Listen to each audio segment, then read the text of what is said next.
чеҳраҳои мондагор.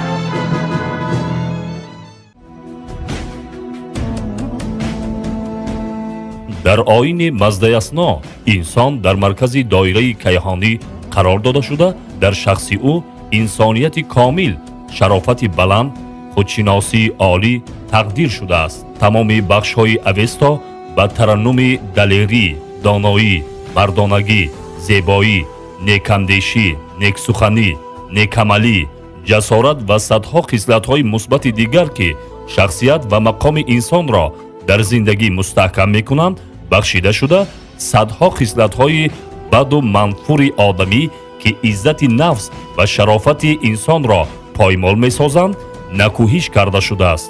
мо дар годҳо ба бисёр сатрҳо бармехӯрем ки Зардушт, паёнбари дини маздаясно, ҷонибдорони худро ба мубориза бар зидди зулм, истисмор, таъдӣ, поймол карда шудани шарофати инсонӣ даъват намудааст.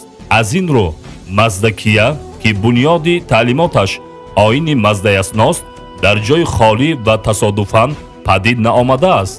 монавия ва маздакия дар домони дини зардуштӣ ба вуҷуд омада, дар пайдоиш ва ташаккули ислом ва динҳои дигари ҷаҳонӣ нақши умда ва қобили мулоҳизае доранд.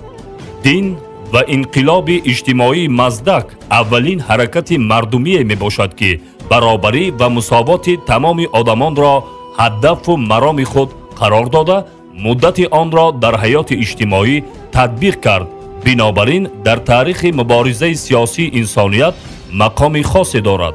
хусрави як солҳои 531-579 ки дар таърихи мардуми мо ҳамчун анушервони одил маъруф аст ва дар бораи адлу инсофаш ҳикояту афсонаҳои зиёде иншо шудаанд, шахсест ки маздак ва ҳазорон идеологҳои маздакиро дар як шаб сар бурида, дар тӯли муддати кӯтоҳе даҳҳо ҳазор тарафдорони ин ҷунбишро нобуд кард.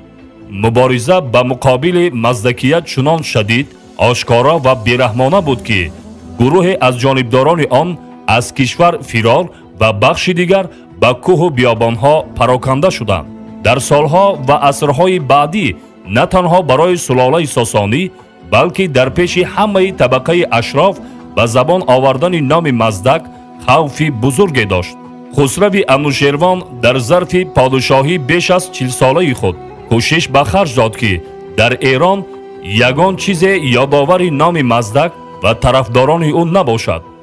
ин бадбинӣ чунон шадид буд ки осори маздакия ва ислоҳоти иҷтимоии вай комилан аз миён бурда шуд. бар илова дар он сарчашмаҳое ки аз ӯ ном бурда шудааст, вай ба таҳқир ва аксаран бо тӯҳмат ёдоварӣ гардидааст. ин анъанаи ашрофи Сосонӣ аз тарафи уламою муаррихони араб бекаму кост пазируфта шуда, онҳо душмании ошкорои худро нисбат ба маздак ва таълимоти ӯ пинҳон накардаанд.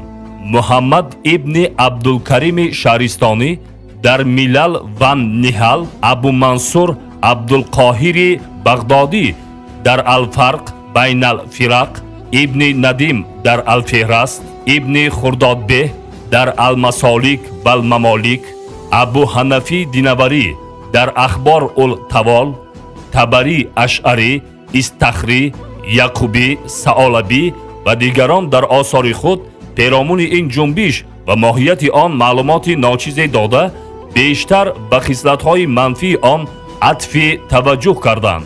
чун Рум душмани доимии Эрон буд, муаррихони румӣ низ нисбат ба ин ҳодиса муносибати ошкоро хасмона нишон доданд.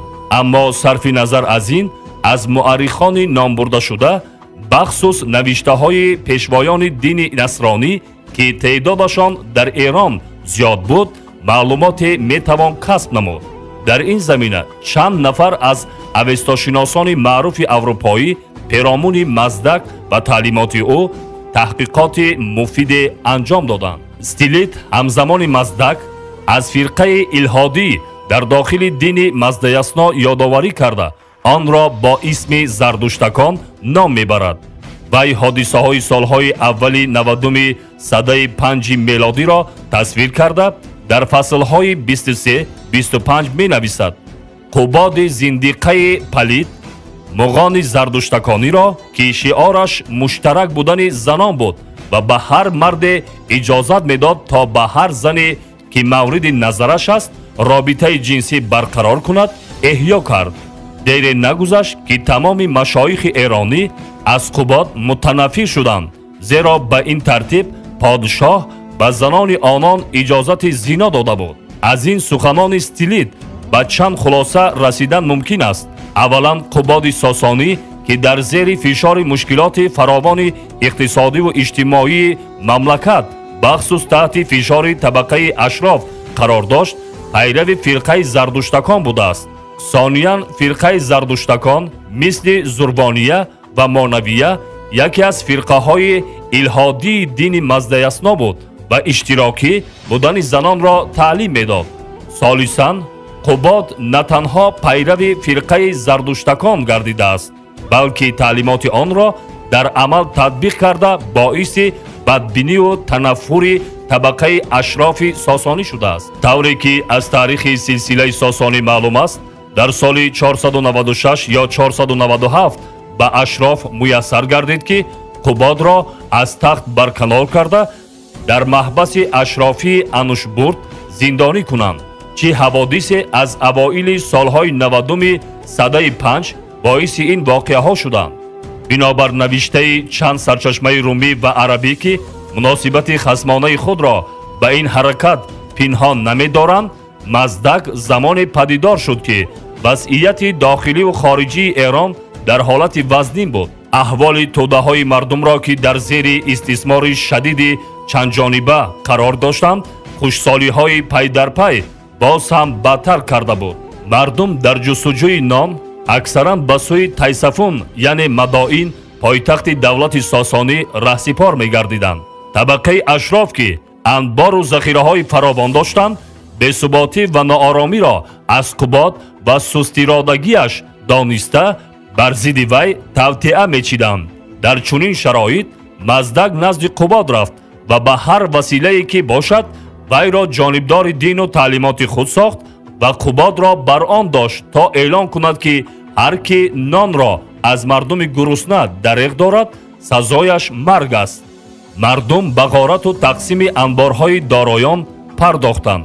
با وجود آنکه پیرامون به مزدک گرویدن قباد عقیده ها مختلف است، اگسیاس و ملالس مورخان رومی که دشمن قباد بودند به آن اشاره کردند که پادشاه ایران به مزدکیه با صمیمیت و خلوص نیت اعتقاد کرد. دانشمند ایرانی عباسی قدیانی که در این موضوع پژوهش انجام داده است درباره از جانب قباد پذیرفته شدن مذهب مزدک عقیده دیگری دارد که به حقیقت نزدیکتر است. وی می نویسد قباد طالب اصلاحات در امور اجتماعی ایران بود و از بیم و ترس موبدان و اشراف کشور جرأت اقدام به این کار را نمی کرد. در این زمان خودخواهی دینی مغان به حد خودسری دینی رسیده بود. چون این وضعیت به هیچ وجه به اصالت آیین زردشت تعلق نداشت. قباد وجود مرد سخنوری را مثل مزدک که هواخواهان بسیار از مردم مستمند داشت غنیمت شمرده بران شد که به دست وی اصلاحات در ثروت عمومی به عمل آورد و به اصلاحات اجتماعی بپردازد. اما این اقدامات برای جامعه آن روز بسیار زود بود. فرقه زردشتکان که استیلید احیای آن را به قباد نسبت داده است یکی از جریان‌های الهادی دین مزدیسنا به شمار می رفته است. مورخان رومی و عرب فقط یک خصوصیت ایدئولوژی این جریان را خاطر نشان کردند. هدف آن اشتراکی بودن خواسته و زن است. خواسته در فرهنگ امید چنین تصویر شده است: زر و مال، ثروت و در اصلاحات دادگستری مال مورد دعوا. پس معلوم می شود که جریان الهادی زردشتکان قبل از همه برابری اجتماعی را خواستار بوده است. طوری که در بالا ذکر گردید این فرقه را در سده 3 زردشت ابن خورکان اساس گذاشته بود. این شخص موافق نوشته کتاب‌های عربی فقط پیشوای نظری بود، اما محققان و مؤرخان صفت‌های بارز مکتب مزدک را نبرد فعالانه به خاطر بهبود توده‌های وسیع اجتماعی توصیف کرده است. به عبارت دیگر مزدک بامدادان که اکثر محققان اروپایی تعلیمات وی را کمونیسم ابتدایی نامیدند، تطبیق کننده عملی نظریه زردشت ابن خورکان بوده است، ولی نسبت به مناسبت دشمنانه طبقه اشراف درباره محتوای این تعلیمات در سرچشمه ها معلومات ناچیز باقی مانده است.